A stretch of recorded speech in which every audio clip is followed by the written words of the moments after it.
Hey! Petit papotage du vendredi. Eh, n'empêche, il est-il pas trop canon ce pantalon? Franchement,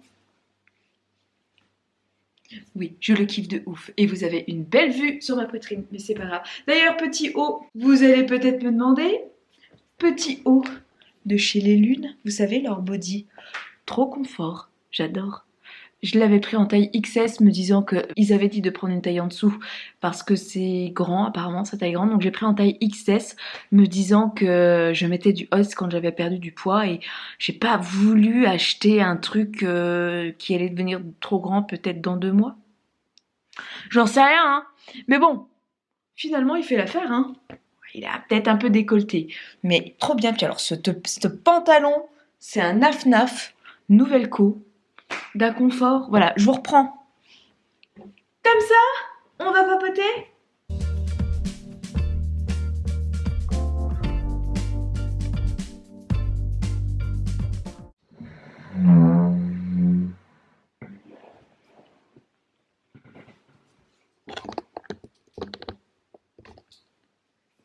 Finalement, on est mieux comme ça, non?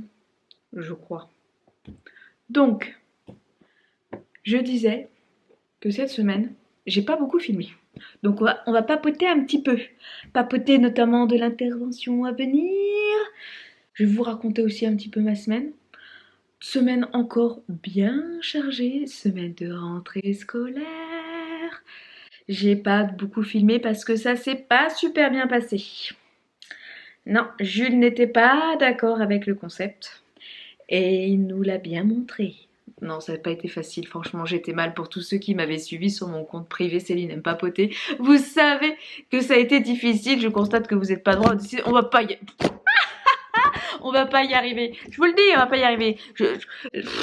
Ça confirme un peu la semaine. La semaine a débuté un peu space, quelques petites contrariétés le week-end dernier qui a fait qu'on a débuté la semaine déjà très fatiguée. J'ai encore enchaîné pas mal de rendez-vous, notamment lundi soir, mon rendez-vous d'anesthésiste. Je n'ai même pas eu le temps de vous filmer la salle d'attente, figurez-vous que je suis arrivée, je me suis présentée, j'ai été prise tout de suite.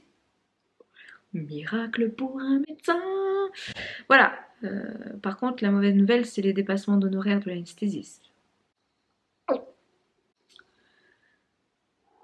Je ne m'attendais pas à ce que l'intervention me coûte aussi cher finalement. Alors autant que les chirurgiens prennent des dépassements d'honoraires, je conçois. Je concède. Mais l'anesthésiste, sont presque aussi élevés que les honoraires du chirurgien. Donc finalement, ça me fait débourser. Je n'ai pas encore envoyé le devis d'ailleurs à ma mutuelle. Il va falloir que je le fasse pour être sûr qu'ils prennent en charge aussi les anesthésistes. Mais en tout cas, je sais qu'ils prenaient déjà en charge l'intégralité du chirurgien. L'anesthésiste, pas si sûr. Donc du coup, ça me fait un très gros billet à devoir avancer pour l'intervention.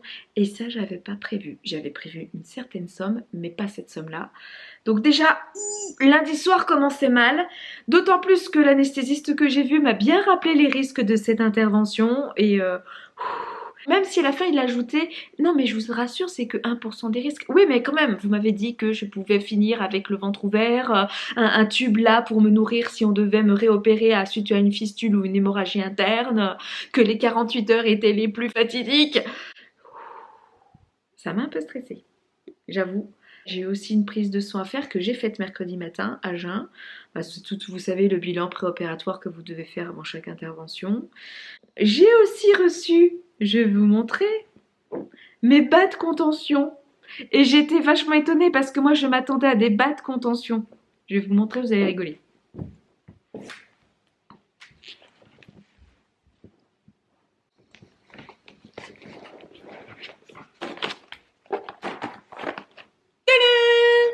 Bah oui, quand on aime, on ne compte pas. Deux pour le prix d'un.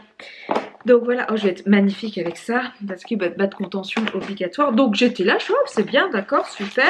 Elle avait pris mes mesures et tout. Et je découvre, alors j'ai pris en couleur chair. Ouh.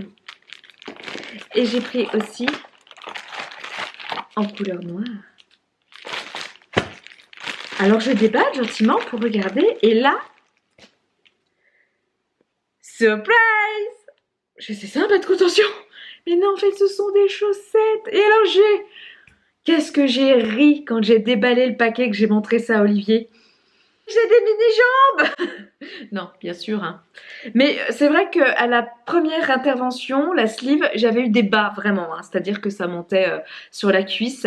Là, ce sont des chaussettes de contention. Ce n'est pas pareil. Hein, voilà. Mais j'ai trouvé ça ridicule. Je suis tout petit. Puis regardez la longueur du pied, quoi. Bon, voilà. Donc je me retrouve avec mes jolis accessoires post-op. On est ravis. Que je devrais déjà mettre d'ailleurs le jour de l'intervention. Pour éviter tout ce qui est phlébite. J'ai aussi pris rendez-vous auprès du cabinet infirmier pour les piqûres d'anticoagulants pour éviter phlébite et embolie pulmonaire. J'ai aussi pris rendez-vous auprès du cabinet d'infirmier pour les piqûres d'anticoagulants matin et soir pendant 15 jours. Et vous changez de luminosité. On adore le mois de septembre, quoi. Il fait beau, il a plu, on sort d'un orage. Bon, et ça c'est encore fait aussi. L'anesthésiste, comme je vous disais, c'est vu aussi. Les bas de contention, c'est fait aussi. La prise de sang, c'est fait aussi. Là, je vous dis, hein, tout ce qu'il y a à faire avant l'intervention. Donc tout ça, c'est fait. Plus la rentrée scolaire qui a été faite. Ah, oui, ce jeudi, je vais y revenir après. Et épilation chez l'esthéticienne. La totale. J'ai même fait le sif. Ah non, rigolez pas. Pour tous ceux qui ont suivi, pareil, sur Céline aime papoter, vous savez que j'ai été pris en flag. On m'a tendu un piège il y a 1 mois. L'esthéticienne m'a fait le sif. Sauf que j'ai rien demandé, j'ai été extrêmement surprise. Mais finalement, c'est pas si mal. D'être nickel jusqu'à cet endroit-là, bah du coup, j'ai réitéré l'expérience. Ça fait pas si mal. Faut être à l'aise avec son corps. Faut très bien connaître l'esthéticienne aussi et avoir une confiance. Voilà. Peut-être aussi avoir eu plusieurs accouchements et avoir été déjà dans des situations assez ubuesques. Et je sais que pour toutes les femmes qui ont accouché, au niveau pudeur, au bout d'un moment. Puis bon, après toutes les chirurgies que j'ai faites, finalement, c'est pas grand chose. Donc pareil, esthéticienne, pareil, nickel. Et j'y retourne d'ailleurs la veille de l'intervention pour vraiment être le plus ultra net possible. Parce que alors après, quand est-ce que je vais y retourner, j'en sais pas. Hein. Je sais pas dans quel état je serai le mois qui suit. Donc voilà, je m'assure d'être au poil, c'est qu'à de le dire, avant l'intervention. Quoi d'autre? Rentrée scolaire cette semaine aussi. Alors les filles, ça a été nickel, on va pas y revenir dessus, elles sont très contentes de leur instituteur, contentes de leurs copines qu'elles ont retrouvées dans la même classe, super, mais elles sont ravies. Jules l'était finalement beaucoup moins. On appréhendait un petit peu avec Olivier parce que bon voilà, c'est quand même un sacré gros changement pour lui. Hein. L'année 2022 pour lui c'est aussi un tournant. Et il était bien un petit peu chouchouté avec la nounou dans un cadre très cocoon et finalement là il se retrouve avec beaucoup de monde, ils sont quand même 27 dans leur classe, 27 petits, j'imagine même pas la maîtresse. Force et honneur à vous. Et voilà, ça s'est passé de la pire manière que ça pouvait se passer quand on appréhende de mettre un enfant pour sa première rentrée scolaire. Voilà. Enfant qui crie, qui pleure, qui hurle, qui fait une crise, qui ne veut pas vous lâcher. Il ne voulait pas me lâcher le cou. Vous êtes obligé de le tirer, de le forcer, de vous lâcher pour le mettre dans le bras d'une personne qu'il ne connaît pas et il se débat avec la réflexion « Oh, mais il tape fort !» Tout. Et je redeviens magnifique. Très clair. Désolée pour ces variations de lumière, je ne contrôle pas ça. Voilà. Donc oui, la rentrée scolaire de Jules a été très compliquée, mon petit cœur de maman. Là, je vous en parle. Hein, voilà, c'était hier, pour ne rien vous cacher. J'ai eu le temps et j'ai revu mon petit aussi. J'ai eu le retour de la maîtresse, mais ça a été très difficile. Il a hurlé. C'était le seul à être dans cet état-là. Donc ce qui accentue encore en plus le truc. Vous savez, vous voulez surtout pas être à la place de ce parent où ce bébé hurle à la rentrée scolaire, il veut pas le quitter et que vous allez vous dire mais il va stresser les autres gamins et en même temps moi je suis pas bien, je veux pas le laisser comme ça et que je le prends avec moi, je le mets dans mon sac, je l'amène au boulot, tant pis il se cache mais il est avec maman. Non, bah voilà, et ben nous étions dans cette situation-là, et je l'ai entendu hurler, même il a vu, j'ai imaginé ce qu'il voyait, il a vu nous éloigner de l'école, le laissant dans les bras de cet inconnu, en hurlant. J'avais l'impression de l'abandonner, quoi. On quittait encore, on marchait vers la voiture avec Olivier, je l'entendais encore hurler à l'extérieur du bâtiment. Et d'un seul coup, il s'est arrêté, on n'était pas encore arrivé à la voiture. Donc je me suis dit, ok, il a peut-être compris que là, c'était plus négociable, qu'on était vraiment parti. Mais j'ai eu du mal. Hein. Et finalement, on a eu des retours. Ça s'est très bien passé la journée. Sauf quand il a revu son papa. Je crois qu'il s'est mis en pause au moment où on arrivait à la voiture. Et dès qu'il a revu son père qui est venu le chercher, du coup, le soir, moi je pouvais pas, je finissais trop tard, entre parenthèses. Il s'est remis à pleurer de la même manière qu'au moment où on l'avait quitté. À hurler, il voulait pas revenir, il voulait pas qu'Olivier le porte, il voulait pas rentrer à la maison. Décharge émotionnelle ou vengeance, probablement un peu des deux. Ça a été difficile pour Olivier, qui voilà, il a eu du mal à le ramener. Et puis bah, finalement, les intervenantes ont été pas mal étonnées du comportement de Jules le soir en voyant son papa, parce qu'il avait été plutôt détendu le reste de la journée une fois que les premiers pleurs étaient partis, quoi. Donc, ou ce matin, je sais aussi de par Olivier qu'il a pleuré également. Mais Olivier restait beaucoup moins longtemps et je pense que ça sert à rien de rester parce que tant qu'ils nous voient, ça leur rappelle le fait en gros qu'on les laisse dans ce lieu qu'ils connaissent pas trop. Et petit à petit, je pense qu'il va s'y faire. J'espère. Dites-moi que oui, il va s'y faire. Mais oui, il va s'y faire. Mais c'est vrai que c'est une phase pas très très facile. Et quant à moi, du coup, ben... J'étais pas très bien, je vous avoue que bon, il y a toujours cette culpabilité de parents, alors heureusement ils y passent tous, et surtout en fait, vous allez me dire, mais attends Céline, t'as déjà fait la rentrée avec tes filles, ouais mais les filles, c'est pas pareil, parce que déjà elles étaient deux. L'avantage des jumeaux, c'est qu'ils peuvent se soutenir dans les premières angoisses d'enfance. Alors après, je ne sais pas, mais en tout cas, quand ils sont enfants, ils peuvent se soutenir, ce qui était le cas des filles. Et en plus, elles étaient rentrées une année plus tard que Jules, donc elles étaient plus âgées. Donc déjà plus en capacité de comprendre peut-être ce qui se passait. On a beau avoir expliqué à Jules, l'avoir préparé, je pense qu'il s'attendait pas à un changement aussi radical. Et ça l'a forcément un peu perturbé. Donc bon, mon fiston, je lui ai fait un gros câlin hier soir. Mon bébé, je vous mettrai peut-être une petite story là. J'étais trop contente de l'avoir avec moi. C'est une nouvelle facette de la maternité que je découvre encore avec Jules. Hein. Voilà, c'est. Mais bon, ça va se faire, ça va se faire. J'ai encore la phase centre de loisirs. Il y a plusieurs qui m'ont dit tu vas peut-être pas enchaîner le centre, ça va peut-être faire beaucoup. On n'a pas d'autre choix de par l'intervention qui m'attend. On n'a personne pour garder Jules le mercredi. Et moi, je vais pas, en tout cas, là, les prochaines semaines, pouvoir être en état de pouvoir le garder seul. Sachant que Jules est un petit garçon qui nous sollicite énormément, surtout quand il est tout seul et qu'il n'a pas d'autres personnes avec qui jouer. Je vais pas imposer ça à Lise et Jeanne non plus les mercredis, ça n'est pas leur rôle. Jules a besoin de faire toujours des activités à ce qu'il soit occupé. Très clairement, je ne serai pas en mesure de pouvoir m'occuper de lui, de pouvoir gérer les crises, de pouvoir même le porter et l'habiller. Je pense que ça risque d'être compliqué, en tout cas les 15 premiers jours.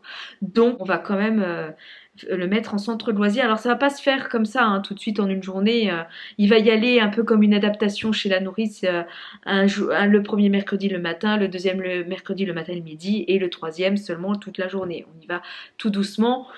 Bon, on profite, on va dire, de battre le fer tant qu'il est chaud. Après tout, c'est le moment où tout change. Allez, on fait tous les changements, qu'il n'y ait pas plusieurs étapes. C'est peut-être un peu radical pour certaines. Pour moi, je pense qu'on va profiter du changement pour tout changer et que Jules soit très vite habitué à ce nouveau rythme.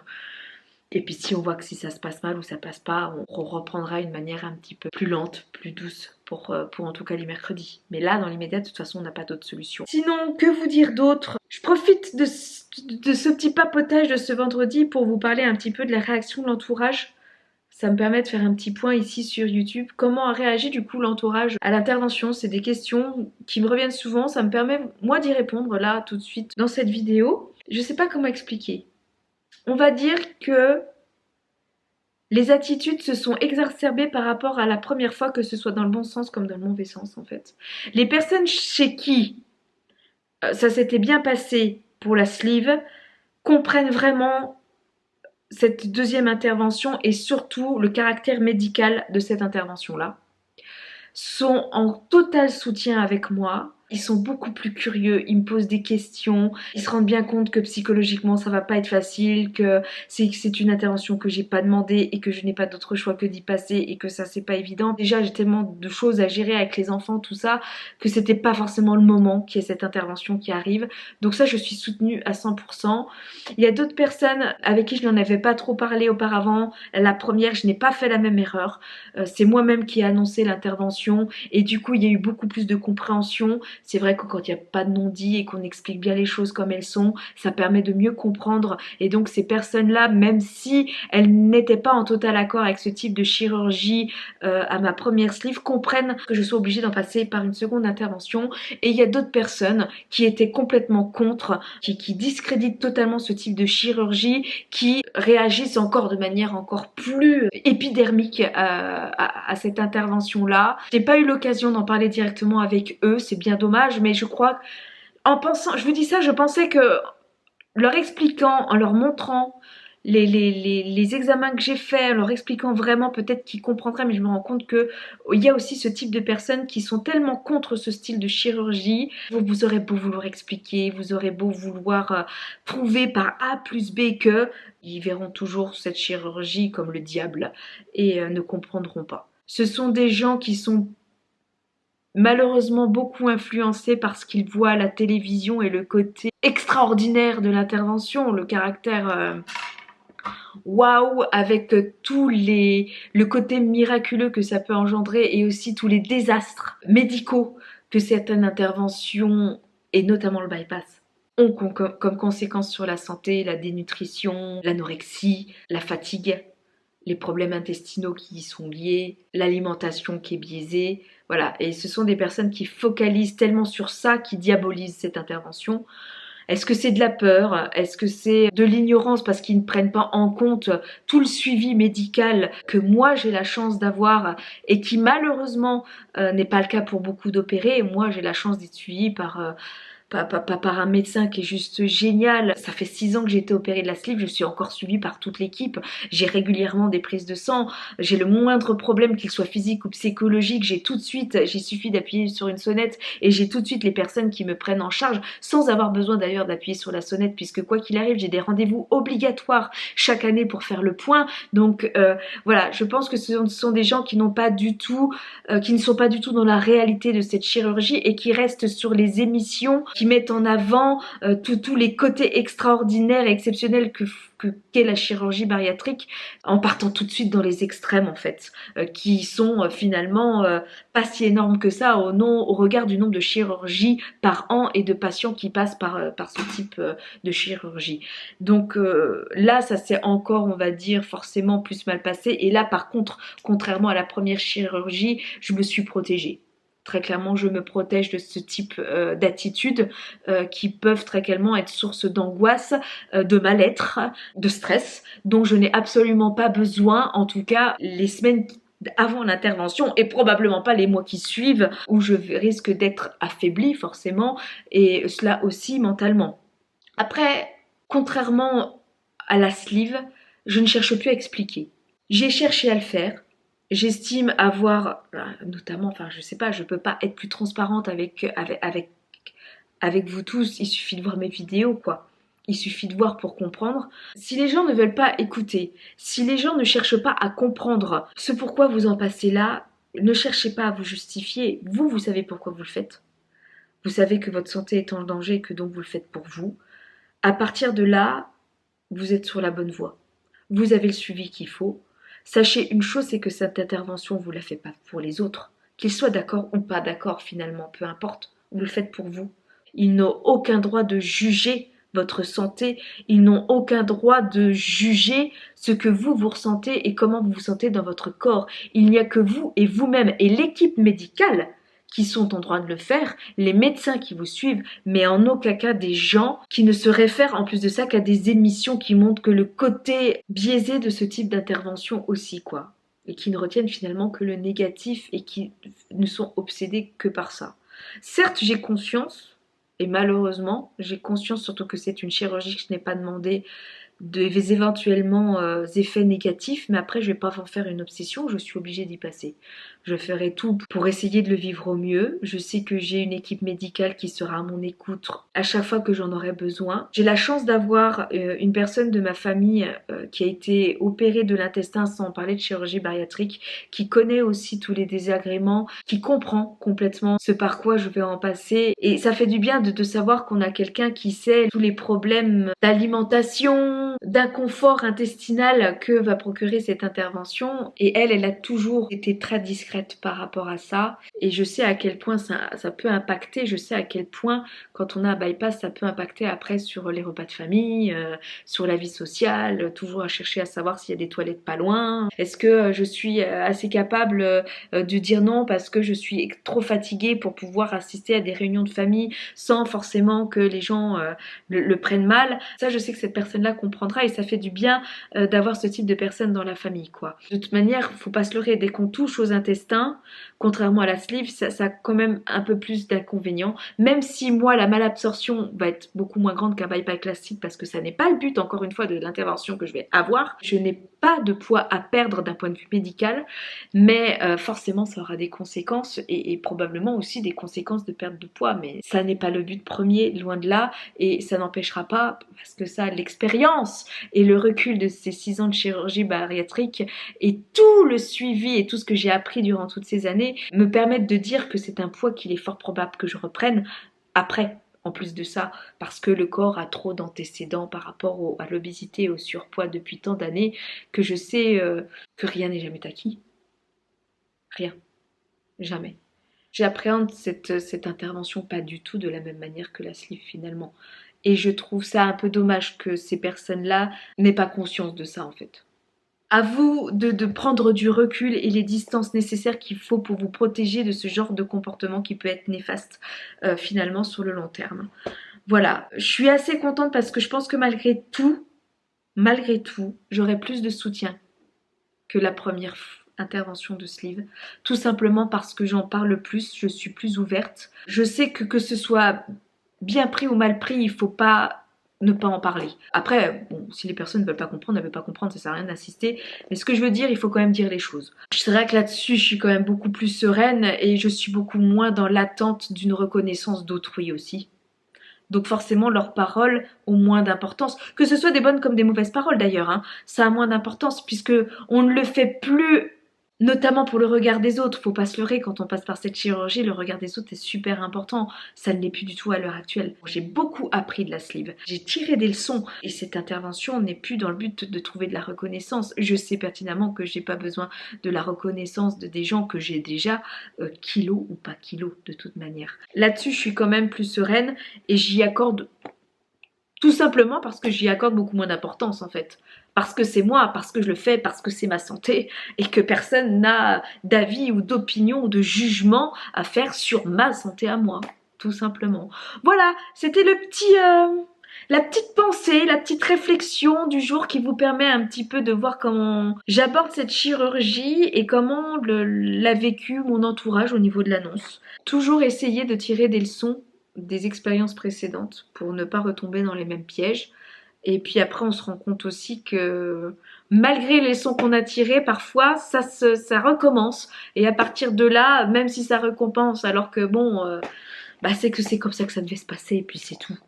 Voilà. J'espère que ce petit papotage vous aura plu. C'est des vidéos un petit peu plus légères, je trouve, et de manière un petit peu plus naturelle, plus courte aussi. Je trouve ça plutôt sympa.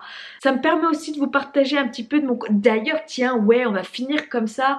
Ça me permet un petit peu de vous partager un peu mon quotidien. Je vous parlais de la rentrée scolaire et tout de Jules. J'en ai profité cet après-midi pour passer à H&M. Je sais que vous aimez ça aussi. Je vais vous montrer ce que j'ai trouvé pour Juju. C'est adorable. Pour toutes les mamans qui sont là, je sais que vous aimez. Tiens, d'ailleurs, je vais profiter de ma convalescence. J'espère avoir... l'énergie nécessaire en tout cas pour m'occuper un peu, pour mettre beaucoup de choses en vente sur Vinted. Pardon, Rototo. Real Life. Oui, je disais, donc je vais mettre beaucoup de choses sur Vinted parce que je vais faire beaucoup de tri. Là, Jules, la plupart de ses vêtements ne lui vont carrément plus.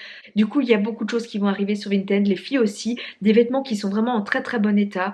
Checkez bien mon Insta, c'est là où je vous dirai quand est-ce que ce sera en ligne. Et je vais vous montrer du coup ce que j'ai acheté à Juju. Je suis passée à H&M Je vais vous montrer ça tout de suite. Ah, ah, je vous l'ai dit, il n'y a plus rien à sa taille. Plus rien. Donc, c'est des trucs basiques parce que je me suis rendu compte que la nounou faisait quand même un petit peu attention aux tâches, tout ça. Là, à l'école, pas du tout. Jules est en entière autonomie, que ce soit pour aller aux toilettes. Alors, et je sais qu'il y a une Nathan qui l'aide, mais en gros, s'ils peuvent éviter de l'essuyer, s'ils peuvent descendre son slip tout seul, tout ça, ils le font. Et Jules a tendance à le faire, donc je pense qu'il le laisse faire, mais alors du coup, bon, il peut y avoir quelques loupés. Pareil pour la cantine, il mange tout seul, il le laisse faire, donc bon, je sens que je vais avoir beaucoup plus de lessive, beaucoup plus de tâches, possible d'ailleurs qu'ils ne partent pas malgré les détachants, tout ça. J'ai pas acheté des trucs, des jolis trucs. Enfin, quand même un minimum, mais je me suis pas pris la tête au niveau des fantaisies, tout ça, parce que si c'est pour qu'il soit taché au bout d'une journée, ça sert à rien. Donc, j'ai trouvé ce petit pull là.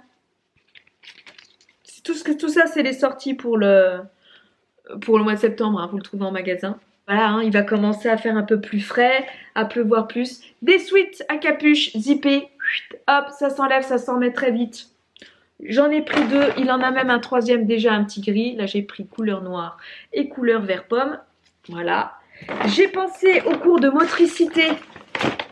Je me suis dit, il faut forcément avoir besoin d'un jogging. Donc, j'ai acheté un petit jogging que je trouvais joli. Je me suis dit, avec la petite veste noire, ça peut être pas mal. Voilà, avec au niveau des genoux un peu renforcé. Ça, c'est bien. Je lui ai acheté 3 jeans. Voilà. Et sans déconner, c'est quand même 19,90 le jean. Ça chiffre vite quand même. J'en ai acheté 3 parce que bon bah, je risque d'en changer souvent et encore je suis pas sûre que 3 ça suffise. Hein. Je crois que j'ai peur au niveau des genoux. On verra, je sais pas, je tente. J'ai repris également des t-shirts manches longues comme ceci. Voilà. Tout basique, tout simple parce qu'il fait pas encore assez froid pour mettre les pulls, mais il peut commencer à faire un peu frais, donc t-shirt manches longues. Et je lui ai racheté une série de 3 t-shirts à chaque fois pour mettre sous les pulls ou sous les... Voilà. Donc un vert kaki, là vous en avez un bleu un peu turquoise, un noir et une série, ça sert toujours pour mettre en dessous les pulls pour faire des maillots de corps, de 3 petits t-shirts comme ça blancs. Voilà. Et j'en ai eu pour une sacrée somme. Voilà, ça c'était ma petite course de cet après-midi après mon boulot. Donc du coup maintenant je vous laisse. Je vous fais à tous de gros bisous. Je vous dis probablement maintenant à la semaine prochaine. Et semaine prochaine, ouais, il y aura encore pas mal de choses. Qu'est-ce que j'ai encore comme rendez-vous? Ouais, je vous parlerai la semaine prochaine de tous les rendez-vous que j'ai eu à faire avant l'intervention. Parce que ça, je sais aussi que ça va vous intéresser. Je reviendrai avec vous dessus. Du coup, je vous fais à tous de gros bisous. N'hésitez pas à laisser des petits commentaires, tout ça. Ça fait toujours plaisir. Un petit pouce. Et je vous dis à très vite.